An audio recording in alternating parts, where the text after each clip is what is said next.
네, 여러분 주말 편안하게 보내셨습니까? 주말에 급등한 뉴욕 증시 확인하셨을 텐데요. 다우지수가 작년 12월 이후 8개월 만에 사상 최고치 흐름을 나타냈고 시원하게 상승을 했는데 S&P 500 지수가 엿새 만에 반등을 이뤄냈습니다.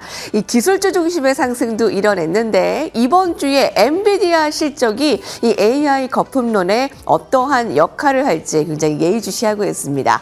파월 의장의 발언이 있었는데요. 말을 많이 하진 않았지만 시장의 의도대로 좀 취지가 나타났다라는데 오늘 시장의 움직임은 포인트를 줄 수 있겠습니다. 또 이번 주에는 물가지표, PCE 발표를 앞두고 시장의 촉각이 곤두세워지고 있는데요. 자, 이제 금리 인하 향방과 그리고 AI 기술주들의 향방을 이번 주에 주요하게 봐야 되겠습니다. 자, 3대 지수의 오늘 뉴욕 증시의 마감 상황과 더불어 주요 포인트들 지금부터 함께 하시죠.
글로벌 비트 시간입니다. 지난 금요일 뉴욕장 잭슨홀 미팅에서 과연 파월 의장이 금리 인하에 대한 시그널을 줄 것인가가 최대 관심사였는데요. 사실 시장에서는 파월 의장이 매파적인 발언을 내놓을 수도 있다라는 것에 무게를 두면서 약간 경계심이 크게 올라가는 모습을 보여주기도 했습니다. 하지만 9월 금리 인하에 대한 시그널이 어느 정도는 있었고요. 그리고 향후 5개년 정책 프레임워크도 함께 발표가 됐는데요. 저희와 함께 꼼꼼하게 살펴보시죠. 네, 주말 사이 미국 증시가 많이 올라서 조금은 더 기분 좋게 시작하는 월요일 아침입니다.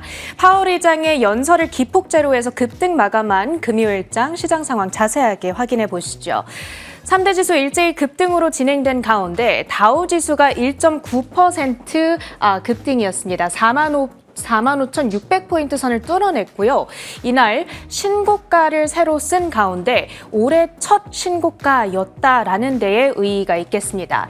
나스닥 지수 1.8%, S&P 500 지수는 1.5%대의 상승, 특히나 금리 인하 수혜를 조금 더 강하게 볼 수 있는 중소형주들이 담겨있는 지수죠. 러셀 2000 지수가 3.9% 가까이 가장 크게 급등하는 흐름들이 포착이 됐습니다. 이날 파월 의장의 연설에서 가장 중요했던 포인트가 무엇일까요? 이 고용시장의 하방 위험이 크게 작용하고 있다. 그럴 가능성이 커졌다라고 언급하면서 금리 인하 가능성을 시사했다라는 부분이었습니다. 저희가 파월 의장의 연설 영상으로 준비했는데요. 함께 보시죠. Putting the pieces together, what are the implications for monetary policy? In the near term, risks to inflation are tilted to the upside, and risks to employment to the downside, a challenging situation. When our goals are in tension like this, our framework calls for us to balance both sides of our dual mandate. Our policy rate is now 100 basis points closer to neutral than it was a year ago, and the stability of the unemployment rate and other labor market measures allows us to proceed carefully as we consider changes to our policy stance. Nonetheless, with policy in restrictive territory, the baseline outlook and the shifting balance of risks may warrant adjusting our policy stance. Overall, while the labor market appears to be in balance, it is a curious kind of balance that results from a marked slowing in both the supply of and demand for workers. This unusual situation suggests that downside risks to employment are rising. And if those risks materialize, they can do so quickly in the form of sharply higher layoffs and rising unemployment. 파월 연설이 진행된 이후에 시장에서는 금리 인하 기대감이 커지면서 달러 약세, 국채금리 급락, 그리고 지수는 급등으로 진행이 됐습니다. 그리고 연설 직후에 옵션 시장과 CTA 펀드로의 강력한 매수세가 급격하게 유입이 되면서요. 수급적인 측면에서 도움이 됐다, 풀이해 볼 수 있겠습니다. 이제 시장에서는 9월 금리 인하 가능성이 기정사실화되고 있는 분위기입니다. 연설 이후에 도이체방크와 바클레이즈, BNP 파리바 등의 주요 월가 투자 은행들이 이 금리 인하 예상 시점을 9월로 앞당기는 흐름들이 포착이 됐고요. 그리고 현재 CME 패드워치 툴에 반영되어 있는 25bp 인하 확률, 연설 직전까지만 해도 75%였는데 현재는 85% 가까이까지 반영이 되고 있는 흐름. 파월 의장의 금리 인하 가능성 발언에 따라서 가상화폐 가격도 움직였습니다. 비트코인과 이더리움이 직후에 일제히 급등으로 진행됐던 가운데 비트코인의 상승세는 현재 구간에서는 잠시 주춤하고 있는데 이더리움의 경우에는 3.5%대의 탄력도를 지금도 보여주고 있습니다. 4,900달러 선을 처음으로 뚫고 올라왔고요. 이제 5,000달러 고지를 향해서 진격하고 있습니다. 파월 의장의 발언 내용, 그렇다면 주된 포인트들 어떤 것들이 있었는지 조금 더 자세하게 요약을 해보도록 하시죠. 첫 번째는 가장 중요한 부분이었습니다. 고용의 하방 위험이 증가하고 있다. 공급과 수요가 동시에 둔화하고 있기 때문에 특이한 균형 상태가 나타나고 있고 이러다 보면은 결국에는 나중에 대규모 해고와 실업률 상승으로 인해서 이 고용 시장이 생각보다 빠르게 악화할 수 있다라는 경고성 메시지가 나온 겁니다. 따라서 고용시장을 지탱하기 위해서 금리 인하가 필요하다라는 신호로 해석해 볼 수가 있겠고요. 관세 영향에 대해서 언급하는 부분, 그동안 파월 의장은 계속해서 불확실하다, 조금 더 지켜봐야 한다, 장기적이게 될 가능성이 있다라고만 강조를 해왔잖아요. 그런데 이번 연설에서 처음으로 단기적일 수 있다라는 표현, 즉 인플레이션의 이 관세에 따른 영향은 일시적일 수 있다라는 대목이 나왔습니다. 물론 그러면서도 결국에는 기대 인플레이션을 부추겨서 장기화될 가능성이 있기는 있다라고 매파적 발언을 하기는 했습니다만 시장에서는 이 단기적이다라는 워딩에 조금 더 초점을 맞췄습니다. 따라서 정책 기조 조정 필요할 수 있다. 금리 인하 가능성을 시사하는 대목이었고요. 이 마지막으로 2% 초과 인플레를 허용하는 메이크업 전략을 폐기하겠다라는 이야기도 나왔습니다.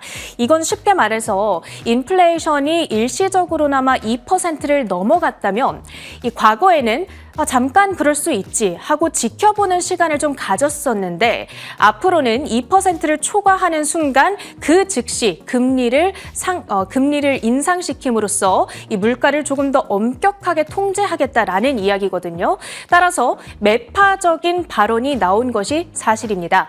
하지만 전체적으로 시장은 이 금리 인하 가능성을 시사했다라는 데에 포커스를 맞추면서 비둘기파적으로 해석을 했다고 볼 수가 있겠습니다. 임기 내 마지막 잭슨홀 연설에서 결국에는 트럼프 대통령의 압박에 이기지 못해 파월 의장이 꼬리를 내렸다. 이런 외신의 진단들도 여러 들려오고 있습니다. 자, 그렇다면 이렇게 비둘기파적이었던 잭슨홀 연설에 힘입어서 남은 연말 동안에 쭉 랠리를 이어갈 수 있을 것인가? 그렇게 된다면 참 좋을 텐데요. 아쉽게도 아직까지 약간의 고지들, 몇 차례 커다란 고지들을 남겨두고 있다라는 것이 골드만삭스의 분석이 되겠습니다. 일단 당장 이번 주에만 하더라도 엔비디아의 실적 발표가 8월 27일로 예정이 되어 있죠. 이때 깜짝 실적을 내줘야지만 AI주들의 주도권이 다시금 확보될 수 있고 또 그에 기반한 랠리가 펼쳐질 수가 있겠고요. 두 번째로는 9월 5일로 예정되어 있는 고용보고서입니다. 9월 FOMC를 앞두고 발표가 되는 것이기 때문에 만약에 여기서 고용 데이터가 생각보다 너무 강하게 나온다. 그렇게 된다면 bad is good. Good is bad. 이렇게 해석이 되면서 시장의 금리 인하 기대감이 약화가 될 수가 있겠고요. 그러면 증시가 다시 한번 흔들릴 가능성이 있겠습니다. 그리고 물가지표의 경우에는 8월 29일 PCE, 9월 11일 CPI가 예정되어 있습니다. PCE 물가 데이터의 경우에는 당장 이번 주에 발표가 될 텐데 이때 만약에 물가가 생각보다 높게 나온다면 다시 한번 시장에 충격을 줄 가능성 있겠고요. 그리고 무엇보다 중요한 9월 FOMC 실제 금리 인하가 될 것인가 그 여부도 갈 때까지는 우리가 알 수 없다라는 불확실성이 상존하고 있습니다. 당분간 주요 변동을 일으킬 만한 4개의 이벤트들로 주목을 해보시면 좋겠습니다. 그렇다면 비둘기 잭슨홀의 최대 수혜주는 과연 무엇일까요? 자, 이날 잭슨홀 연설이 전해진 직후에 당일 급등했던 ETF들, 탑 ETF들의 리스트를 쭉 뽑아왔습니다. 보시면 가장 강하게 반등했던 것은 우라늄 ETF인 URA죠. 당일 급등률을 이쪽 가장 우측에서 보시면 되는데요. 6%대 급등으로 반응을 했고요. 2위와 3위에는 각각 홈 컨스트럭션 그리고 홈 빌딩, 그러니까 주택 건설 관련 ETF들이 이름을 올리고 있습니다. ITB와 XHB 5%대의 급등이었고요.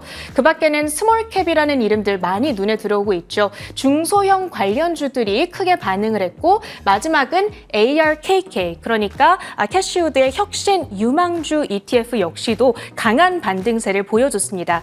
그 밖에도 지금 이 사진에는 없지만 이더리움 ETF인 ETHA가 14%대 폭등 흐름을 보였고요. 태양광주들을 모아놓은 TAN 그리고 비트코인 ETF인 아이비트 역시도 강력한 상승세를 연출하는 모습이었습니다. 전반적으로 이날 시장의 반응을 정리해보자면 유동성 유입에 대한 기대감에 따라 암호화폐 관련주들이 강하게 반등을 했고 또 금리 인하 수혜를 볼 수 있는 중소형, 혁신유망, 바이오, 건설, 항공, 금리를 내림으로써 경기가 살아나게 된다면 이 주택 건설도 화랑을 띠게 되고 또 사람들이 여행을 많이 가게 된다라는 특징이 있겠죠. 그리고 또 다른 경기 회복의 수혜주로 꼽히는 신재생, 원전, 태양광 등도 이날의 수혜주로 우리가 꼽아볼 수가 있겠고요. 따라서 앞으로 금리 인하 기대감이 계속해서 시장에서 부각이 됨에 따라 주목해볼 필요가 있는 섹터로도 꼽아볼 수가 있겠습니다. 그렇다면 이날 특징주들 정리를 좀 더 해보겠습니다. 히트맵 열어볼 텐데요. 전체적으로 시장이 강력한 반등세를 보였던 가운데 일단 엔비디아가 1.7% 상승세를 연출했죠. 사실 중국 정부의 규제로 인해서 H20 생산 중단 뉴스가 나오면서 하락으로 출발을 했었는데 파월 의장의 연설이 진행되는 동안 상승 전환하는 모습을 보여줬습니다. 인텔의 경우에는 트럼프 대통령이 지분 인수에 동의했다라는 발표 이후에 5%대 급등으로 진행이 됐습니다. 인텔 관련 뉴스 뒤에서 혜은 앵커가 자세하게 정리해드리고요. 그 밖에는 이쪽에 위치한 AI 서버 관련주들 지난주에 좀 크게 부진했던 바가 있었는데 이날 역시나 금리 인하 기대감 유입이 되면서 델이라든지 슈퍼마이크로 컴퓨터 등의 종목들 일제히 아웃퍼폼하는 움직임. 애플의 경우에는 시리에 제미나이 도입을 검토하고 있다라는 발표가 나왔습니다. 그러면서 1.3% 상승을 했고요. 제미나이를 가지고 있는 구글의 알파벳 역시도 3%까지 급등폭을 키워나가면서 이번 올해 들어서 M7 가운데에서는 알파벳이 상대적으로 좀 덜 오른 경향이 있었는데 이날 신고가를 경신하는 흐름을 보여줬습니다. 그리고 테슬라의 주가 역시 6%대의 급등으로 진행이 됐습니다. 자율주행 기능을 고급화 패키지 차량에 기본적으로 탑재한다. 그러면서 FSD 도입이 조금 더 보편화된다라는 기대감을 받아가고 있고요.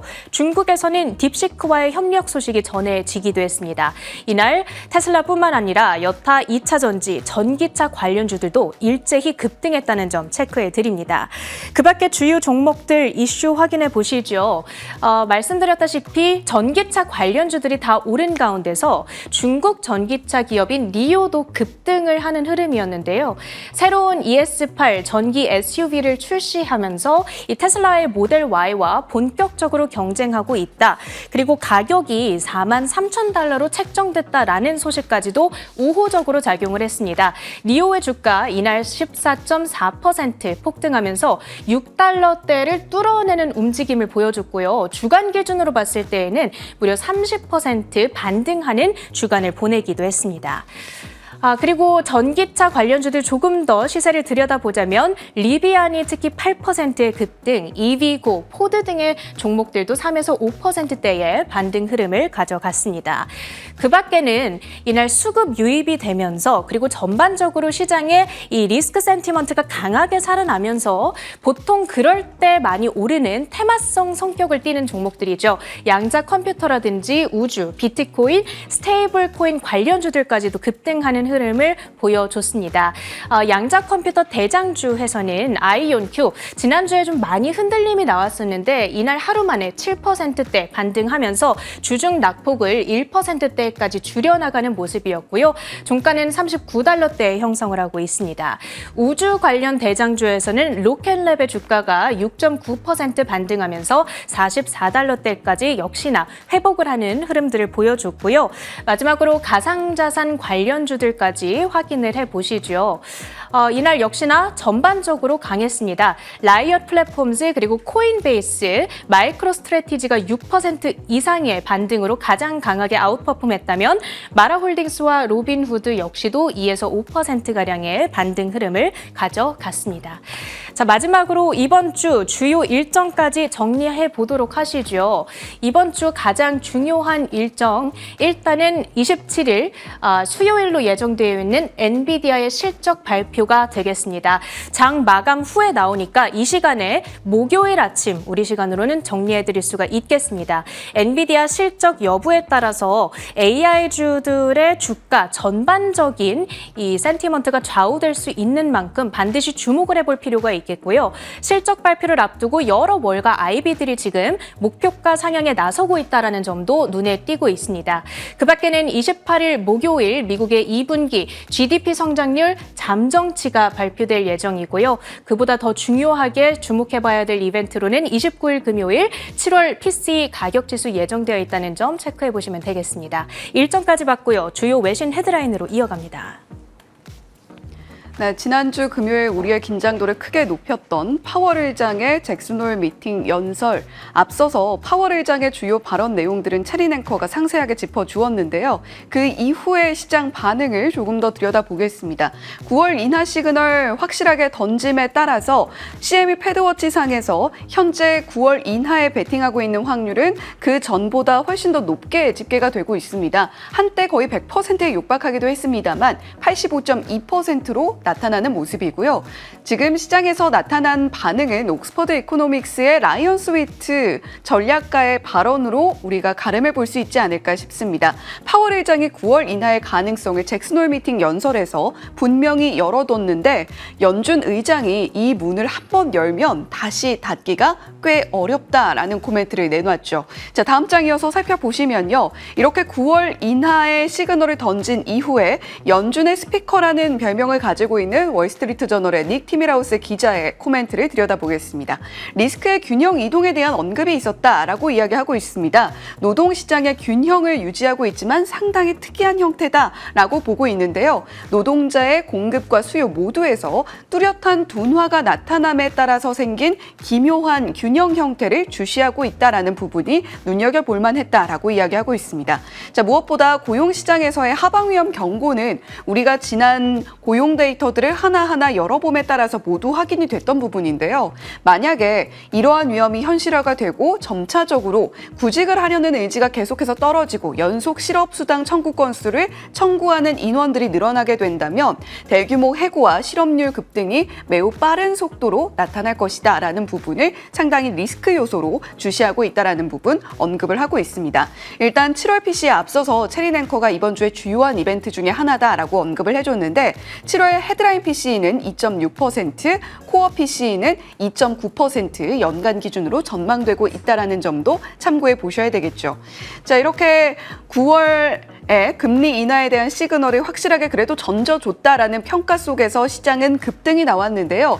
연준의 5개월 프레임워크도 함께 발표가 됐습니다. 과거에 연준이 채택했던 지난 5년 동안 연준이 채택했던 전략은 메이크업 전략이라고 할 수 있을 텐데요. 물가가 2%를 넘어서는 것을 일시적으로 초과하는 것을 허용한다. 이런 것이 골자였습니다. 그런데 이제는 인플레이션 관리에 대해서 보다 엄격한 접근을 하겠다라는 것이 주요한 논조로 바뀌게 된 건데요. 그동안에 물가의 2% 일시적 초과를 허용하면서 그 과정 안에서 인플레이션을 잡지 못했다라는 평가에 대한 수정 내용으로 풀이가 되고 있습니다.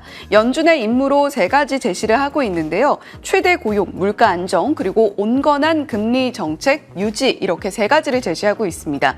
연준이 주요하게 가져가게 될 정책 기조의 경우에는 통화정책 수단은 연방기금금리의 조정이라고 이야기를 하고 있고요. 금리가 만약에 실효 하한에 부딪히게 되면 모든 수단을 사용해서 정책 기조에 적극적으로 나서겠다라는 것이 이번 5개년 프레임워크에서 제시한 내용입니다. 자, 그리고 최대 고용 달성을 위해서는 고정된 수치를 제시하지 않을 것이다라고 이야기를 하면서 시장과 경제 영향을 전반적으로 평가하겠다고 이야기를 했고요.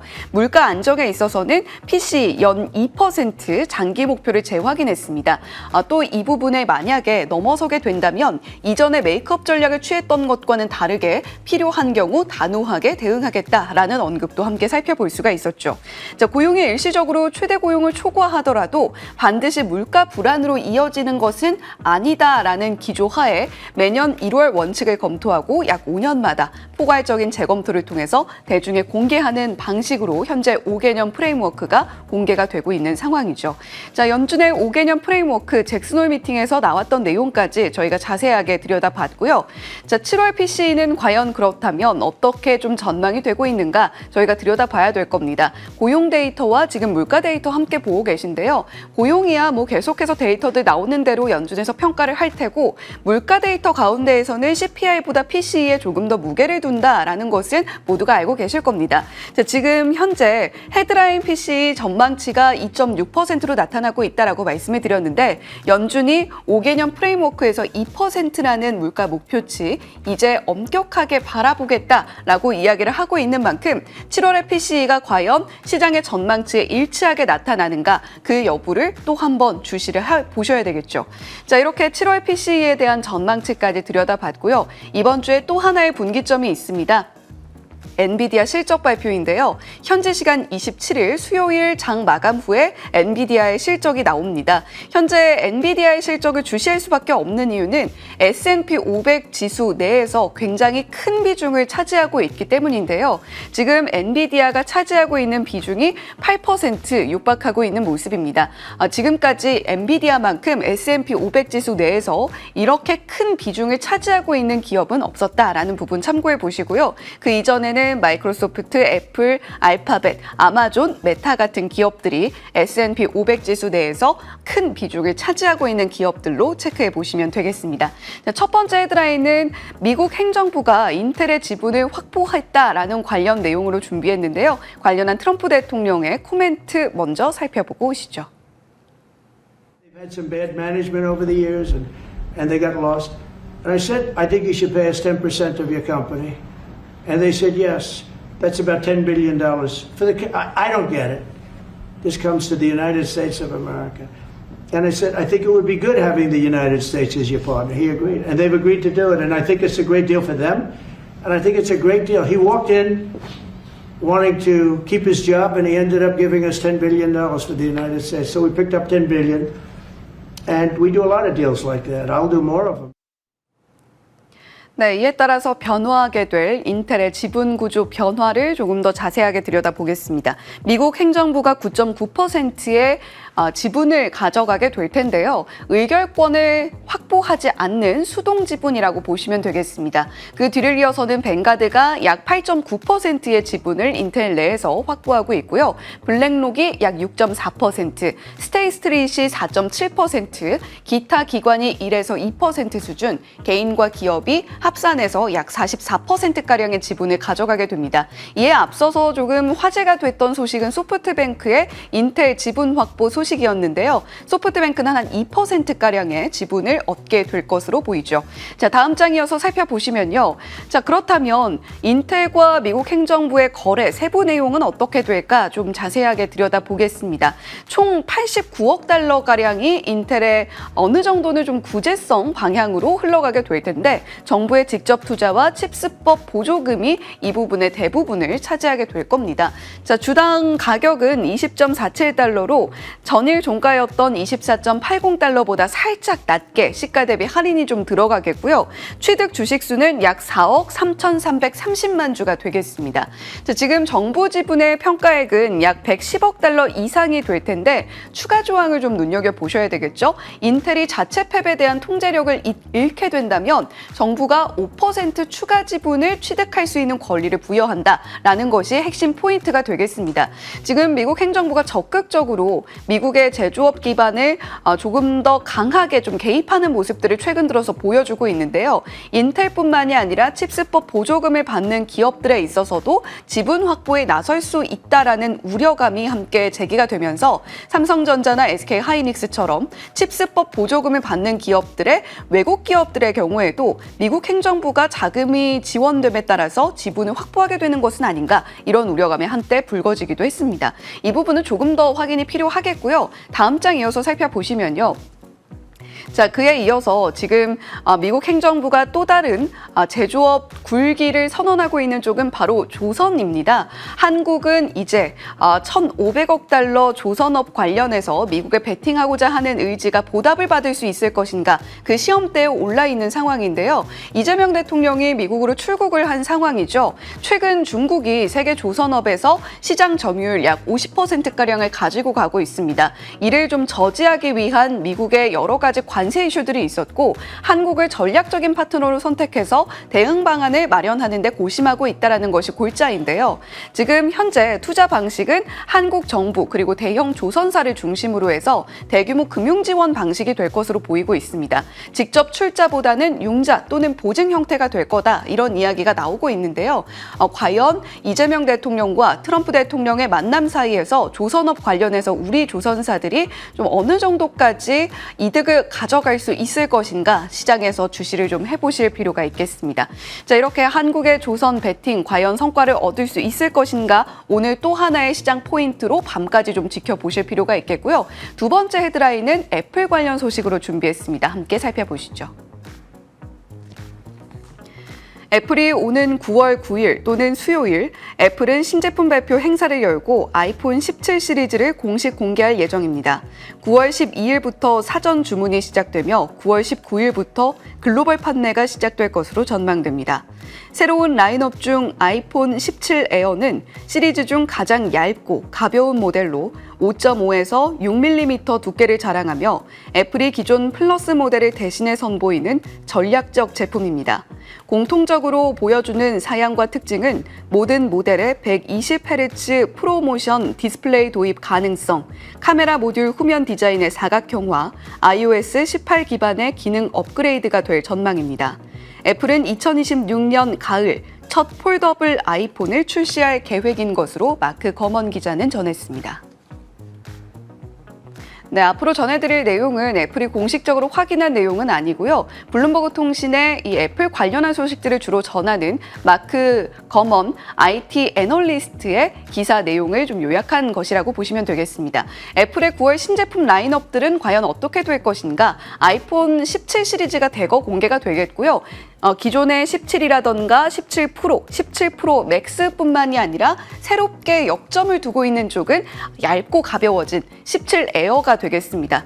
자, 이 중에서 공통적으로 적용되는 부분은 모든 모델의 디스플레이, 120Hz 프로모션 디스플레이가 도입이 되겠고 카메라 모듈 후면 디자인이 사각형화가 된다라는 이야기가 있는데 과연 어떤 모습으로 등장하게 될지 좀 상상이 잘 가지는 않습니다.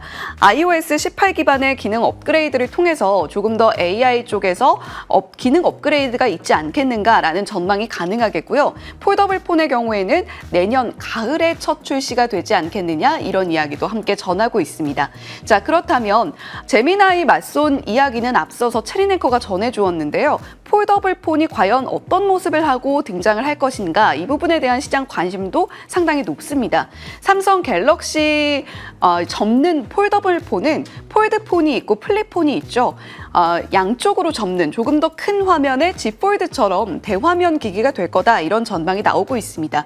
애시당초에는 플립처럼 클램쉘 형태로 공개가 되지 않겠느냐 이런 이야기가 있었는데요. 결국 애플이 채택하는 방식은 Z 폴드처럼 양쪽으로 책을 열고 덮듯이 이러한 방식이 될 것으로 보이고요. 내 외부 카메라를 포함해서 총 4개에서 5개 카메라가 들어가게 될 것으로 보입니다. 터치 아이디 그대로 채택을 할 것으로 보이고요.